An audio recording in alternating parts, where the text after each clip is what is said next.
I spend a great deal of my working life dealing with beliefs. And they're a fascinating thing because the thing about beliefs is they have to feel real to work. They have to feel true to be effective.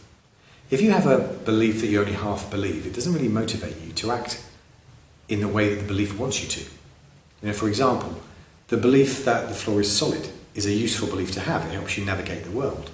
Imagine if you only half believed the floor was solid.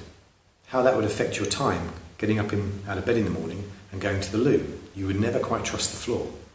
So they tend to be binary. They tend to be you either believe it or you don't. And that can create a real problem because it feels so solid. Clients are often reluctant to believe that they can change. And yet because they're not true, they're just a mental contrivance that helps us navigate the world. They're as plastic as anything else that the brain produces. They can be changed. And when you begin to look at your life, nobody gets out of childhood without some form of limiting belief being developed, being formed, by us misinterpreting things that have happened to us or being given bad lessons from other people. So the most common things are limiting beliefs like I'm not good enough, or I don't deserve, or I'm not worthy, I'm not clever enough, I'm not loved or lovable. And these beliefs can really affect the way that our life turns out. If you live a life where you don't deserve to be loved, you believe, then clearly that's going to affect your relationships. It's going to affect your ability to believe that you should be in a relationship or can maintain one. And you could get to the end of your life having lived out this belief for most of it and look back at wasted opportunities and missed chances. It's a tragedy.